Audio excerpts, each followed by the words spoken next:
जय हिंद दोस्तों, मैं गोपाल सिंह जय हिंद अभियान से।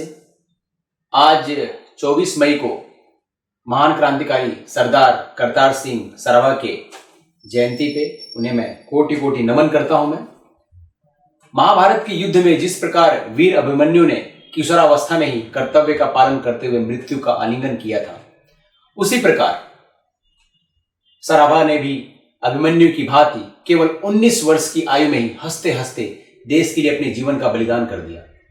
उनके शौर्य एवं बलिदान की मार्मिक गाथा आज भी भारतीयों को प्रेरणा देती है और देती रहेगी। यदि आज के युवक सराभा के बताए हुए मार्ग पर चले तो न केवल अपना अपितु देश का मस्तक भी ऊंचा कर सकते हैं। करतार सिंह सराभा का जन्म 15 मई को पंजाब के लुधियाना जिले के सराभा नामक गांव में माता साहिब कौर के गर्भ में हुआ। उनके पिता का नाम मंगल सिंह था, जिनके 2 भाई थे। उनमें से एक उत्तर प्रदेश में इंस्पेक्टर के पद पे प्रतिष्ठित थे तथा दूसरा भाई उड़ीसा में वन विभाग के अधिकारी के पद पर कार्यरत थे। सराभा की एक छोटी बहन भी थी जिनका नाम धन कौर था। उस समय उड़ीसा बंगाल राज्य के अंतर्गत आता था। बाल्यावस्था में ही सराभा के पिता का स्वर्गवास हो गया था। उनके दादा बदन सिंह ने उनका तथा छोटी बहन का लालन पालन किया था। सराभा ने अपनी प्रारंभिक शिक्षा लुधियाना में ही प्राप्त की थी। 9वीं कक्षा पास करने के पश्चात वे अपने चाचा के पास उड़ीसा चले गए और वहां से हाई स्कूल की परीक्षा पास की। सन 1905 ईस्वी के बंगाल विभाजन के विरुद्ध क्रांतिकारी आंदोलन प्रारंभ हो चुका था, जिससे प्रभावित होकर करतार सिंह सराभा क्रांतिकारियों में सम्मिलित हो गए। यद्यपि उन्हें बंदी नहीं बनाया गया, तथापि क्रांतिकारी विचार की जड़ें उनके हृदय में गहराई तक पहुंच चुकी थी। सन 1911 ईस्वी में सराभा अपने कुछ संबंधियों के साथ अमेरिका चले गए। वे सन 1912 में सैन फ्रांसिस्को पहुंचे। वहां पर एक अमेरिकन अधिकारी ने उनसे पूछा, तुम यहां क्यों आए हो? सराभा ने उत्तर देते हुए कहा, मैं उच्च शिक्षा प्राप्त करने के उद्देश्य से आया हूं। किंतु सराभा उच्च शिक्षा प्राप्त नहीं कर सके। वे हवाई जहाज बनाना एवं चलाना सीखना चाहते थे। अतः इस उद्देश्य की पूर्ति हेतु एक कारखाने में भर्ती हो गए।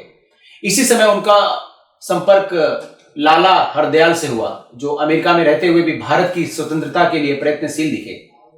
उन्होंने सैन फ्रांसिस्को में रहकर कई स्थानों का दौरा किया और भाषण दिए। सराभा हमेशा उनके साथ रहते थे और प्रत्येक कार्य में उन्हें सहयोगी देते थे। करतार सिंह सराभा साहस की प्रतिमूर्ति थे। देश की आजादी से संबंधित किसी भी कार्य में वे हमेशा आगे रहते थे। 25 मार्च सन 1913 ईस्वी में ओरेगन प्रांत में भारतीयों की एक बहुत बड़ी सभा हुई, जिसके मुख्य वक्ता लाला हरदयाल थे। उन्होंने सभा में भाषण देते हुए कहा था, मुझे ऐसे युवकों की आवश्यकता है जो भारत की स्वतंत्रता के लिए अपने प्राण दे। इस समय सर्वप्रथम करतार सिंह सराभा ने उठकर अपने आप को प्रस्तुत किया। तालियों की गड़गड़ाहट के बीच लाला हरदयाल ने सराभा को अपने गले से लगा लिया। इसी सभा में गदर नाम से एक समाचार पत्र निकालने का निश्चय किया गया, जो भारत की स्वतंत्रता का प्रचार करे। इसे कई भाषाओं में प्रकाशित किया जाए और जिन जिन देशों में भारतवासी रहते हैं उन सभी में इसे भेजा जाए। फलतः सन 1913 ईस्वी में गदर प्रकाशित हुआ। इसके पंजाबी संस्करण के संपादक का कार्य सराभा ही करते थे। सन 1914 ईस्वी में जब प्रथम विश्व युद्ध प्रारंभ हुआ तो अंग्रेज युद्ध में बुरी तरह फंस गए। ऐसी स्थिति में गदर पार्टी के कार्यकर्ताओं ने सोचा और योजना बनाई कि यदि इस समय भारत में विद्रोह हो जाए तो भारत को आजादी मिल सकती है। अतः अमेरिका में रहने वाले 4000 भारतीय इसके लिए तैयार हो गए। उन्होंने अपना सब कुछ बेचकर गोला बारूद पिस्तौलें खरीदी और जहाज में बैठकर भारत के लिए रवाना हो गए। उन लोगों में से एक सराभा भी थे, लेकिन कार्य पूर्ण होने से पूर्व ही भेद खुल जाने के कारण बहुत से लोगों को गोला बारूद सहित मार्ग में एवं कुछ को भारत के समुद्री तट के किनारे पर पहुंचने से पूर्व ही बंदी बना लिया गया।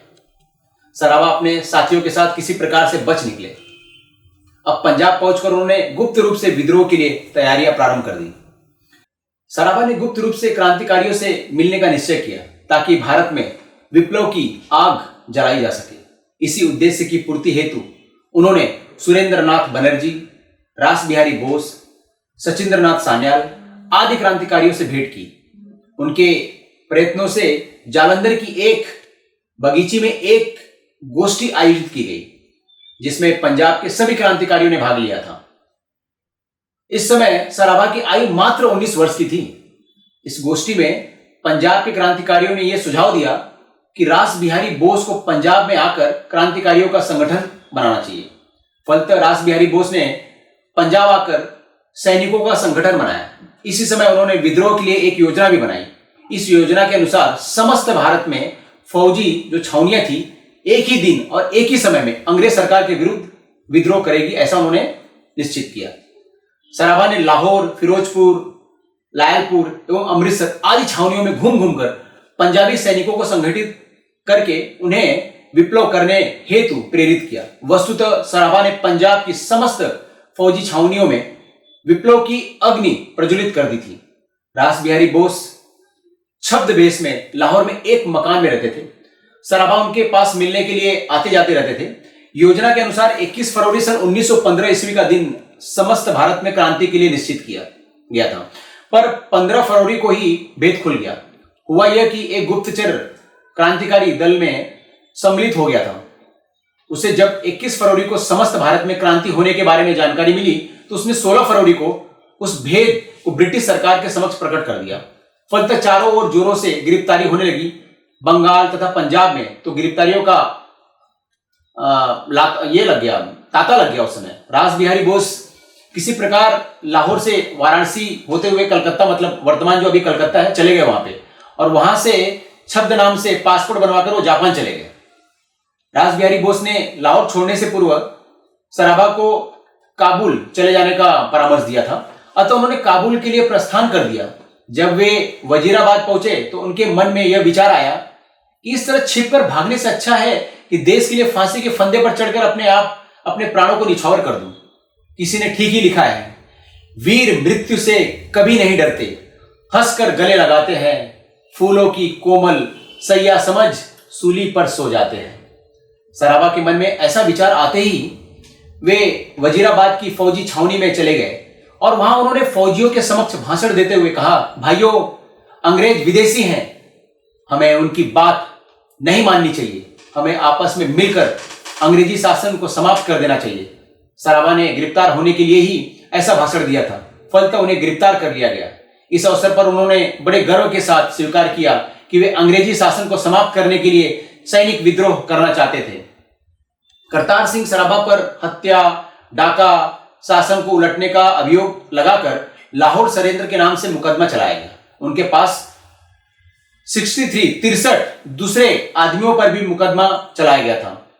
सराभा ने अदालत में अपने अपराध को स्वीकार करते हुए ये शब्द कहे, मैं भारत में क्रांति लाने का समर्थक हूं और इस उद्देश्य की पूर्ति के लिए अमेरिका से यहां आया हूं। यदि मुझे मृत्यु दंड दिया जाएगा तो मैं अपने आप को सौभाग्यशाली समझूंगा, क्योंकि पुनर्जन्म के सिद्धांत के अनुसार मेरा जन्म फिर से भारत में होगा और मैं मातृभूमि की स्वतंत्रता के लिए काम कर सकूंगा। जज ने उन 33 व्यक्तियों में से 24 को फांसी की सजा सुनाई। जब इनके विरुद्ध अपील की गई तो 7 व्यक्तियों की फांसी की सजा पूर्ववत रखी गई थी। उन 7 व्यक्तियों के नाम थे करतार सिंह सराभा, विष्णु पिंगले, काशीराम, जगत सिंह, हरिनाम सिंह, सज्जन सिंह एवं बख्शीश सिंह।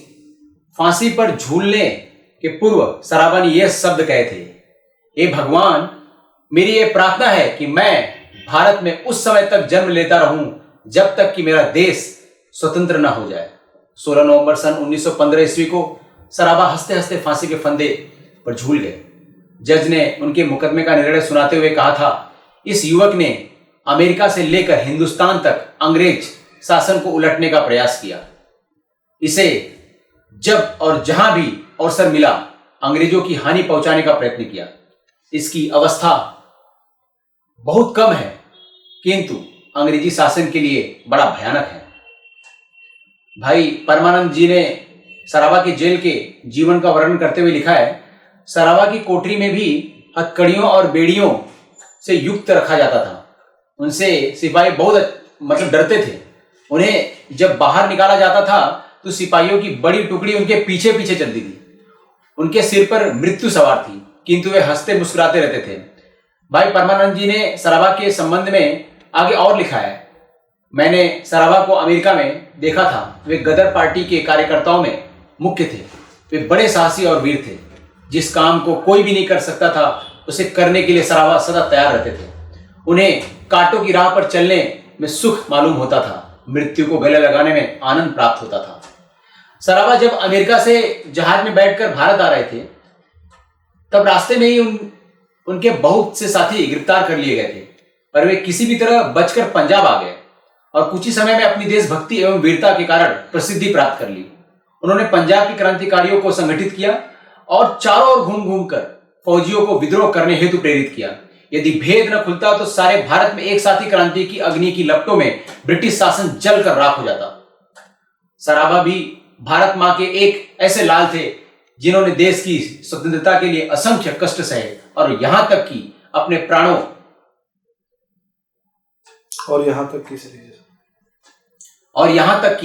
प्राणों का उत्सर्ग कर दिया। ऐसे वीर सपूत का नाम भारतीय स्वतंत्रता आंदोलन के इतिहास में हमेशा स्वर्ण अक्षरों में लिखा जाएगा। हमारा प्रणाम स्वीकार करें करतार सिंह जी, हमें आप पर गर्व है। मैं गोपाल सिंह जय हिंद अभियान की तरफ से आपको मैं कोटि कोटि नमन करता हूं। जय हिंद, वंदे मातरम।